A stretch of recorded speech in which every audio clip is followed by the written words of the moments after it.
Bonsoir à toutes et à tous, heureux de vous retrouver pour la tranche info en direct sur votre antenne Canal 10 Télévision avec au programme de cette soirée Info 10, le journal local et régional que l'on débute tout de suite.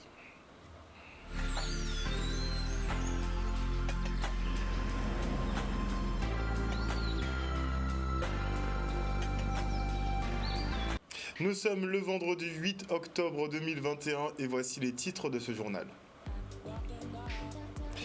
Les administrés de la CARL disent non à l'impôt corné, une hausse brutale de la taxe foncière. Ils étaient mobilisés ce matin devant le siège de la collectivité au Gosier.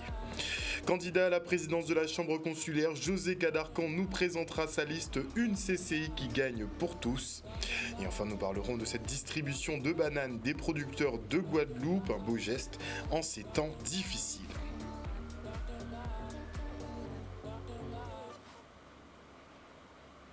Et qui plus est, je recevrai ce soir Manuelita Suédois qui est présidente de l'association OUA Liri Concept et elle nous parlera de la journée nationale des aidants qui s'est tenue le 6 octobre dernier, il y a à peine 2 jours. Et à partir du 15 octobre prochain, les autotests ne seront plus reconnus comme preuve pour le pass sanitaire. Et à compter de cette même date, les tests deviendront payants pour les non-vaccinés, sauf en Guadeloupe jusqu'à la fin de l'état d'urgence sanitaire. 15 octobre qui marquera un tournant dans cette gestion de crise, puisque les médecins non-vaccinés devront fermer leur cabinet, ni plus ni moins. C'est le cas d'ailleurs des docteurs Monet Hydroville, Sego Hydroville, ainsi que sa femme, qui sont déjà sur la sellette. La traque aux non-vaccinés et médecins qui prescrivent se poursuit et s'accélère donc. Et notez qu'au CHU de Pointe-à-Pitre, Gérard Cotellon, le directeur général, entamera les suspensions dès ce lundi, soit plus de 2000 agents sur 3000 qui devraient passer à la casserole. Et victimes d'une brutale augmentation d'impôts fonciers, les habitants de la Riviera du Levant n'en peuvent plus. Avec 200, 500, voire 1000 euros de plus à payer, la hausse fait mal, très mal. Une augmentation votée par la collectivité pour pallier à la mauvaise gestion des déchets, de l'eau et de la communication, selon Cédric Cornet. On l'écoute.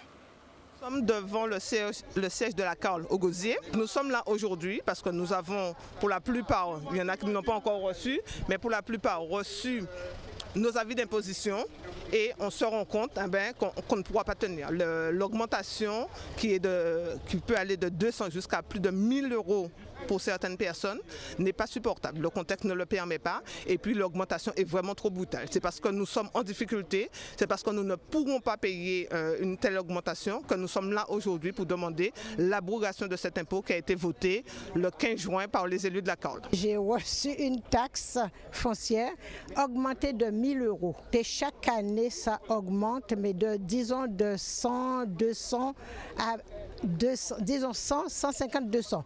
Mais cette fois-là, ça a augmenté de 1000 euros. Et voilà, c'est pour ça que quand j'ai su qu'il y avait une manifestation, aujourd'hui, ici, je suis venue pour savoir, pour avoir des informations sur cette augmentation des impôts du Gosier. Parce que il semblerait que je ne suis pas la seule. L'année dernière, nous avons dû voter une hausse des impôts, même je ne veux pas dire une hausse, l'installation des impôts de la CARL suite à une réalité criante.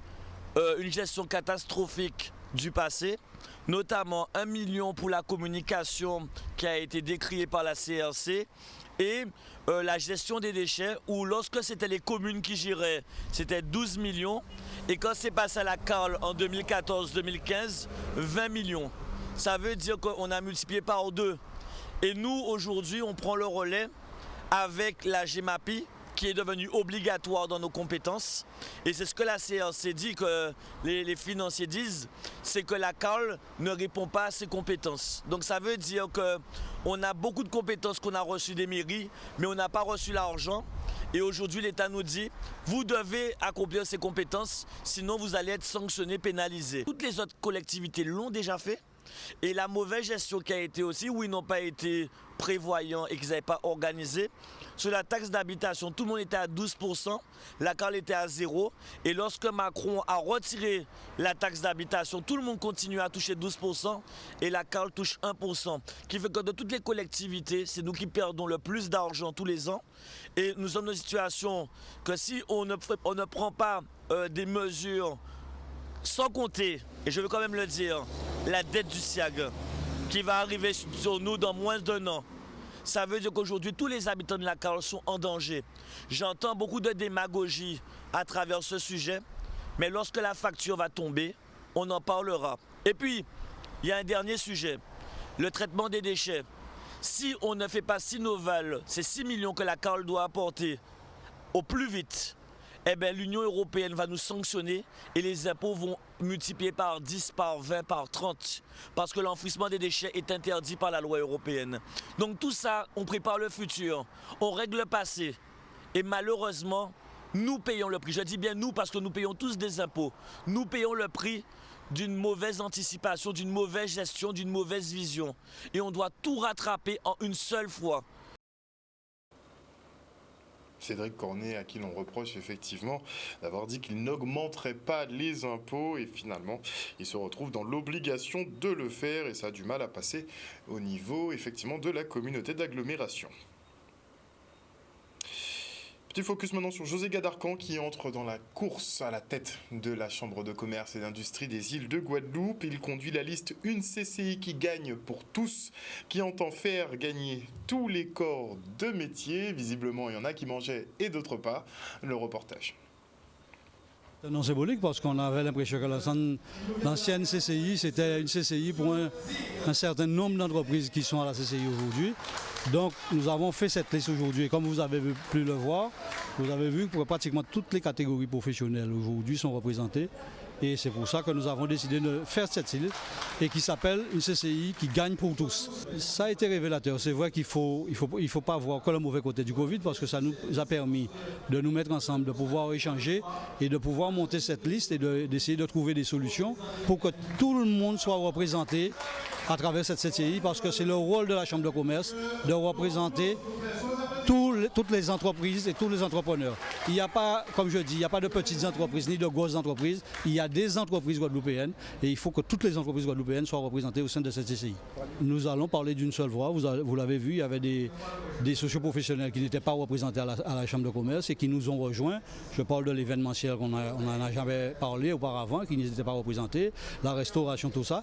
Aujourd'hui, je suis content de voir que tous ces gens viennent et comptent sur la Chambre de commerce pour pouvoir les représenter comme c'est le rôle de la Chambre de commerce. On est dans une situation compliquée pour l'ensemble des entrepreneurs de Guadeloupe et il faut qu'on arrive dans une dynamique de travail ensemble à réunir toutes les forces vives de la Guadeloupe pour pouvoir arriver à une CCI qui permet à tous de gagner. Le Covid a aussi montré qu'il y a des difficultés majeures et qu'il y a un contexte adapté en Guadeloupe et c'est pour ça que cette liste, une CCI qui gagne pour tous, va se battre pour l'ensemble des entrepreneurs de Guadeloupe. Les faits sont là, il y a 5 ans, nous, par exemple pour ma filière, au bout de 14 mois, c'est au bout de 14 mois, alors que ça faisait 18 mois qu'on était en train de se battre avec les services de l'État et avec la région pour pouvoir avoir des aides et pouvoir toucher les aides surtout que la CCI est intervenue. Donc je vous laisse libre de constater qu'effectivement il y a certaines difficultés à ce niveau-là.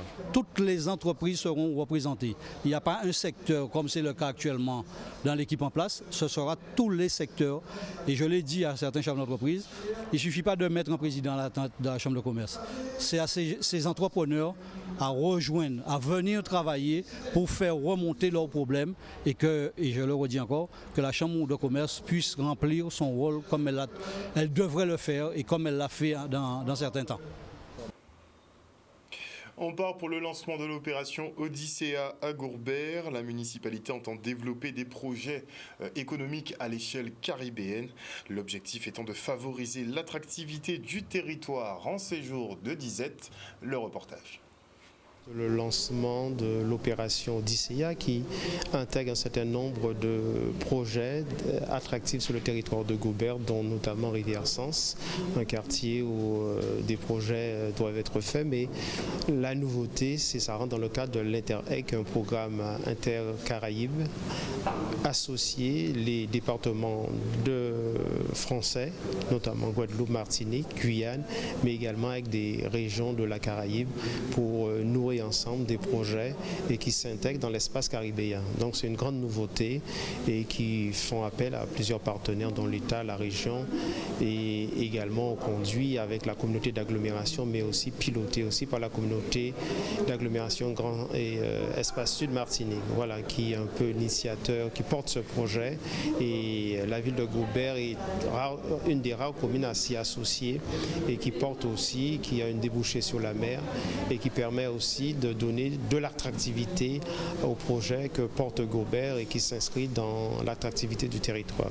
C'est vrai que le programme Odysséen, Gaubert est inscrite, la ville de Gaubert est inscrite dans le programme Odysséen pour favoriser l'attractivité du territoire. On est dans un contexte contraint, tant financièrement et avec toutes les crises que l'on connaît. C'est une façon pour nous de réinventer, en tout cas d'apporter de nouvelles réponses aux acteurs économiques de notre territoire. Alors on s'inscrit dans le programme Odysséen, c'est un vrai challenge que nous avons relevé, qui répond à un programme européen évidemment, avec le bassin de la Grande Caraïbe, mais c'est un challenge qui a été également relevé par le Grand Sud Caraïbe et la ville de Gaubert, du fait de son caractère portuaire, puisque la ville de Gaubert est un port de plaisance qui accueille des touristes, nous avons fait le choix de l'ouvrir à l'international et de faciliter l'économie bleue. Alors l'ouvrir à l'international en offrant des produits touristiques innovants, parce que le touriste maintenant, il est friand de produits et voilà, qui respectent l'environnement, le slow tourisme par exemple. Et à Gaubert, nous avons un patrimoine naturel, culturel, historique tout à fait exceptionnel. Donc c'est la raison pour laquelle nous avons ce patrimoine, mais il n'est pas visible. Et la plateforme que nous propose Odysséen, c'est une plateforme qui nous permet de mettre en visibilité tout ce potentiel de la ville de Gaubert.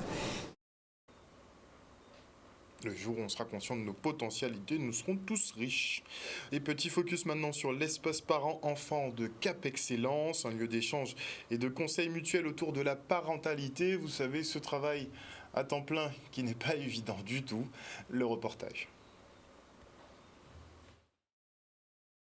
Le dispositif des cités éducatives concerne les enfants de 3 à 25 ans. C'est intéressant parce que, au-delà de la prise en charge des enfants des quartiers difficiles, on entre déjà dans l'insertion. Et c'est important aussi pour nous parce que sur le territoire de la ville des Abîmes, nous avons la politique de l'insertion qui est très sérieuse avec Cap Excellence et ça ne peut que nous aider. Alors nous avons quelque chose qui me réjouit, c'est la présence des parents. Les parents sont très impliqués dans ces cités éducatives. Ils ont constitué un réseau entre les écoles de Pointe-à-Pitre et des Abîmes qui sont dans ce dispositif. Désormais, chaque établissement issu des quartiers prioritaires de la ville de Pointe-à-Pitre et des Abîmes ont une classe dédiée aux parents. Voilà, donc ça permet aux parents de se rencontrer, ça permet aux parents de partager leur expérience de parents. Nous avons des ateliers, alors on ne va pas leur apprendre comment être parent, mais on va leur donner des pistes, des bases pour mieux appréhender cette fonction parentale qui n'est pas toujours évidente tous les jours. Voilà. Donc notre mission, en fait, c'est d'accompagner, de soutenir les parents dans leur fonction éducative. Aujourd'hui, sur chaque école, chaque établissement, nous avons à peu près une quinzaine de parents. Tout dépend de l'établissement. Par exemple, à Boissard, nous avons à peu près environ 26 parents qui participent à l'espace parents. Voilà. Alors aujourd'hui, nous sommes 7 parents, puisque compte tenu des restrictions sanitaires, on ne peut pas être plus nombreuses. Voilà, donc un dispositif tout nouveau. Nous avons les écoles de carénage, à savoir Timothée Gendré et Barbeux. Nous avons aussi les écoles de Boissard, la maternelle Sylvette Dacour et l'élémentaire Christy Campbell. Toutes ces écoles entrent dans ce dispositif et nous avons des parents qui sont présents avec les services culturels des Abîmes et de la ville et nous ne pouvons qu'obtenir de bons résultats avec la présence des parents qui fait la fierté des enfants d'ailleurs et ils sont là pour nous accompagner et nous les encadrons aussi et c'est important. Nous allons voir au résultat mais nous sommes déjà sûrs de ce que cela va donner. Et maintenant, je reçois Manuelita Suédois, qui est présidente de l'association OUA Lyri Concept. Bonsoir. Bonsoir.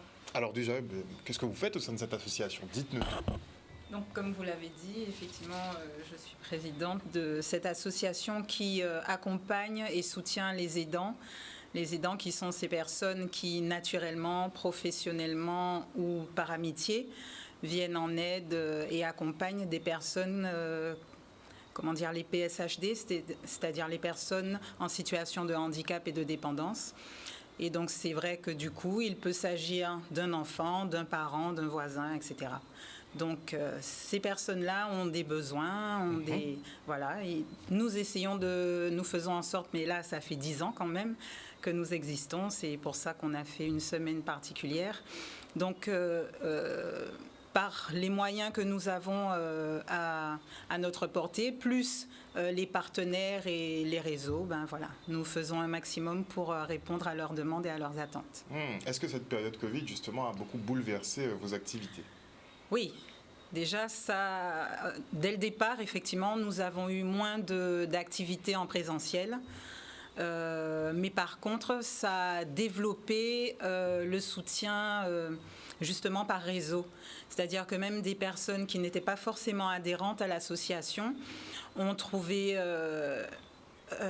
j'allais dire leur bonheur. Disons qu'ils ont trouvé des réponses grâce à ce réseau quant à leurs besoins par rapport à l'isolement qui a été vécu dès le premier confinement. Donc c'est vrai que moralement, toutes ces personnes, finalement, ont fini par nous dire merci et ça nous a requinqué et permis de continuer en nous disant qu'effectivement, les choses étaient... il y avait de quoi faire. Souvent, on se rend compte que les personnes qui s'occupent justement de personnes malades ou porteuses de handicap sont souvent pas laissées, on va pas dire laissées pour compte, mais on va dire qu'on vous laisse souvent vous débrouiller. Est-ce que là, vous avez les moyens de fonctionner correctement? Alors, la question est, j'allais dire, parfaite. Alors, correctement, non. On fait vraiment le maximum, mais on peut encore mieux faire. On peut encore mieux faire et c'est pour ça que pour ce 10e anniversaire-là, on va vraiment faire en sorte de marquer le coup parce que souvent, les messages ne sont pas forcément entendus. C'est-à-dire que malheureusement, les intérêts divers et variés des tutelles, c'est-à-dire des organismes qui sont quand même censés nous soutenir, font que les choses n'avancent pas forcément dans le sens des besoins réels de la population. Et déjà, les aidants eux-mêmes étant très peu revendiquants par rapport à leurs besoins. Je ne vous entends pas beaucoup. Non. Ils considèrent que... Vous avez des métiers qui sont quand même très difficiles. Vous prenez en charge des personnes qui ont besoin de beaucoup d'attention. Oui. Donc, ce n'est pas toujours évident. Et quand on n'a pas les moyens, ni le soutien, ni l'appui, ça peut être très compliqué. C'est ça. Et les familles elles-mêmes considèrent que, étant donné que c'est leur devoir, c'est tout à fait naturel, donc elles ne se sentent pas forcément de dire oui, mais là j'ai besoin de ceci, j'ai besoin de cela. Mais les choses commencent à changer. Et c'est vrai que nous avons. On est plus trop dans le verbiage, parce que c'est souvent du verbiage. On prend en considération les personnes porteuses de handicap à certains moments, à certaines dates clés, mais sur le reste de l'année. Tout à fait, tout à fait. Alors que nous, c'est vraiment, par exemple, nous avons. Le café des aidants, c'est-à-dire qu'on reçoit l'aidant et on écoute ses besoins, ou alors simplement on l'écoute parler, parce que des fois on a besoin de ça aussi. Et du fait du Covid et des confinements, ce café est devenu téléphonique, sauf besoin vraiment, par exemple, pour les aider à remplir un dossier MDPH ou des choses comme ça. Mais autrement, c'est devenu téléphonique. Donc ça change un peu les choses. Mais voilà, c'est-à-dire qu'on fait quand même ce qu'on peut avec ce qu'on a et selon vraiment, encore une fois, les demandes des personnes intéressées. En espérant que ça évolue positivement et qu'on prenne en charge ces personnes correctement. Nous espérons vraiment que nous arriverons à contribuer, parce que c'est un gros projet que nous avons et qui malheureusement dort depuis quelque temps. Mais voilà, nous allons vraiment faire en sorte de passer à l'action coûte que coûte pour que ce dont vous venez de parler, c'est-à-dire un vrai service, un vrai lieu où on puisse accueillir les personnes quand c'est nécessaire, selon le besoin de l'aidant qui a besoin de répit, eh ben voilà, nous ferons en sorte que les choses prennent corps. Alors, quelles actions seront menées ou ont été menées pour marquer le coup cette année? Alors, cette année, il est vrai qu'en général, depuis 2018, en tout cas, on marque la journée des aidants de manière plus ou moins diverse puisqu'on s'adapte au contexte. Mais c'est vrai que cette année, on s'est dit non. Là, ça fait 10 ans, il faut qu'on fasse quand même quelque chose. Et du coup, nous avons marqué donc une semaine, donc avec diverses actions, bien sûr dans le respect quand même des règles sanitaires, etc., puisqu'on respecte quand même les choses. Mais c'est vrai que là, voilà, on a eu quand même divers ateliers, diverses sorties, diverses occasions de rencontres, d'échanges. Et voilà, donc tous ceux qui ont eu la possibilité de venir ont pu en profiter. Et ça, encore une fois, ça nous redonne l'envie de poursuivre. Voilà. Alors, si on a besoin de coordonnées pour vous joindre? Oui, alors il y a Infoline. C'est un portable 00 35 98. Ou sinon, si vraiment vous voulez, vous avez une demande particulière, vous pouvez faire toujours portable. 39 85 45, 39 85 45, ou encore 34 34 54. Donc là, vous avez l'embarras du choix. Donc n'hésitez pas. Des réseaux? Oui, alors on est sur Instagram, Telegram, Signal, WhatsApp, Twitter, Facebook, Oyualiri Concept. Oyualiri Concept, voilà. Donc sur les réseaux sociaux. Voilà, sur Insta, je crois que c'est Oyualiri C, mais bon, voilà, dès qu'on tape Oyualiri, on doit nous trouver normalement. Facile à trouver en tout cas.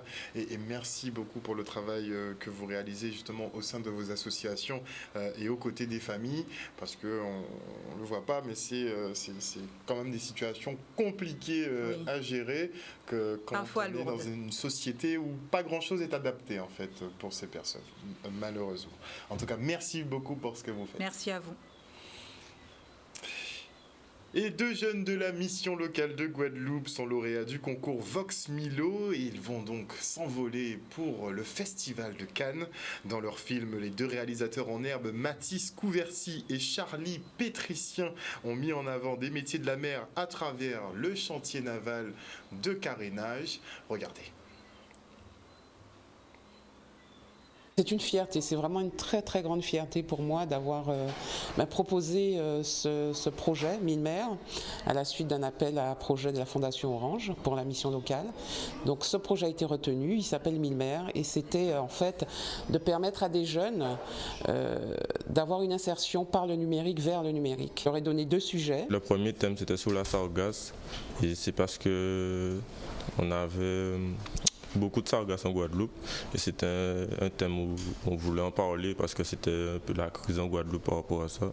Et le deuxième thème c'est parce que j'ai fait une école de mécanicien bateau et on a choisi ce thème parce qu'il voulait parler des métiers de la mer.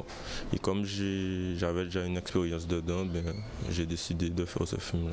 Ce sont des problématiques qui nous touchent au quotidien. Donc on passe devant le chantier naval, mais la réputation de carénage, on va dire, ne reflète pas suffisamment, on va dire, l'excellence maritime qui est exercée jusque-là. À l'annonce de la nouvelle, j'étais assez à la fois heureux mais stressé puisque avec les efforts qu'on a fournis, on ne pensait pas que ça aurait été primé un jour. Mais c'était une bonne surprise, on va dire. On nous avait dit déjà qu'ils allaient être nominés pour le Festival de Cannes. Mais franchement, je ne m'y attendais pas. Ils vont, donc nous avons été primés, donc ces 2 films ont été présélectionnés, on va dire, et donc ils vont travailler au travers d'ateliers pendant 2 jours avec des professionnels du cinéma, avec d'autres jeunes des missions locales, puisqu'il y a une vingtaine de films qui ont été présélectionnés. Ils seront dans une île, dans un fort, pas loin de Cannes, et ensuite le jeudi, il y aura vraiment les nominations, quels sont les films qui vont être primés par rapport aux 20 films qui sont présentés. La suite idéale, par rapport au court-métrage, je dirais que c'est de tout rafler, de prendre tous les prix, de voir jusqu'où on peut aller, mais aussi vu que tous nos camarades ne seront pas présents, tous ceux qui ont participé, vu que je serai uniquement avec Mathis, et puis on va dire représenté aussi pour Solène et Jessie qui ne pourront pas être présents. Et aujourd'hui, ils sont dans une formation en alternance de monteur audiovisuel, donc, dont une va aussi être réalisatrice et elle est partie au Canada. Je suis vraiment fière d'avoir piloté ce projet. Les planteurs de bananes, eux, ont procédé à une distribution de fruits à la population saint-franciscaine. Un beau geste à l'heure où la gestion de crise Covid a sérieusement attaqué les porte-monnaies. Le reportage. Il s'agit d'une action de distribution de bananes en direction de la population de Saint-François qui est faite à l'initiative des planteurs de bananes et qui a sollicité le CCAS pour donner aux habitants de Saint-François des bananes et aussi aux personnes en difficulté qui sont suivies au CCAS. Alors je trouve que c'est une très bonne action afin de mettre en valeur nos agriculteurs et nos produits locaux. C'est important de pouvoir aider pour certaines personnes, en tout cas surtout en ces temps de crise sanitaire, c'est très important de pouvoir aider les personnes. C'est une bonne action, vu après le truc de Covid en ce moment, c'est un petit peu dur et difficile. Alors c'est une bonne action pour la commune de Saint-François. C'est un geste très symbolique, d'autant plus qu'on sait très bien que la crise sanitaire crée des soucis financiers et ce don ne peut qu'aider les personnes dans le besoin. Effectivement, je pense que c'est une bonne action pour, je ne dirais pas pour les gens défavorisés, mais au moins c'est une bonne action par rapport à la population et en plus, seulement en crise sanitaire. Et voilà quoi, c'est une bonne action. C'est une bonne action, c'est une collègue qui m'en a parlé, donc je suis venu voir. Mais s'il y a des bananes à prendre, j'apprends. C'est gratuit. J'en profite. C'est juste pour faire voir. On est d'accord. Voilà, chers téléspectateurs, nous sommes arrivés au terme de ce journal. Merci pour votre fidélité à ce programme. N'oubliez pas que sur Canal 10 Télévision, vous faites l'information que nous diffusons. Avant de se quitter, je vais quand même vous rappeler 2-3 petits éléments, puisqu'à partir du 15 octobre prochain, les autotests ne seront plus reconnus comme preuve pour le pass sanitaire. À compter de cette même date, les tests deviendront payants pour les non-vaccinés, sauf en Guadeloupe, puisque nous sommes en état d'urgence sanitaire. Mais une fois fini, on vous attaquera au porte-monnaie aussi. 15 octobre qui marquera un tournant dans cette gestion de crise, puisque les médecins non-vaccinés devront fermer leur cabinet. Les fermetures sont déjà même en cours. C'est le cas des docteurs Mona Edreville, son frère Sego Edreville, ainsi que sa femme, qui sont déjà en fait sur la sellette. Ils ont déjà eu des notifications, notamment de la direction du CHU, par exemple pour Mona Edreville, où ses parents, eux, l'agence régionale de santé, par le biais de Madame Bradamantis, n'est-ce pas? On sent que la traque aux non-vaccinés et médecins qui prescrivent, en tout cas, se poursuit sur le département. Et notez qu'au CHU de Pointe-à-Pitre, le directeur général Gérard Cotellon a précisé aujourd'hui sur France Info qu'il entamera les suspensions à partir de ce lundi. Il a quand même 2000 personnels à suspendre. Visiblement, il a été reçu au ministère de la Santé, non pas par Olivier Véran, mais par son directeur de cabinet. Et il prévoit visiblement d'envoyer des renforts sur le département. Et on suppose que le conflit, la vraie guerre ouverte, va commencer à compter de la semaine prochaine avec les syndicats. Passez un excellent week-end à l'écoute de nos programmes. Bisous, bisous tout le monde. On se retrouve lundi si tout va bien. Bisous.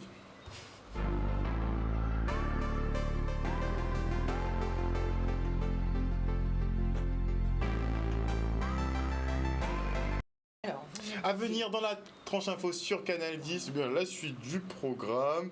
Et je dis bonsoir à Yvan Franck rapidement, Maggie Delaney, Marius Labissi, Jimmy Kamagouva Aliard, bonsoir à Netanti, Chat des Dômes, bonsoir à Viviane Coton, à Kitoun Cyprien, Ahmad, Trinity, à Ulux Saint-Mathieu, au général Franck Abar, bonsoir à Lovely Popote, bonsoir également à Dimitri Gobardan, à tous les internautes qui nous suivent et tous ceux qui regardent l'antenne de Canal 10 Télévision. Encore une fois, passez un bon week-end. Moi, je vous fais des bisous et on se retrouve lundi. Prudence à tous et prenez soin de vos proches.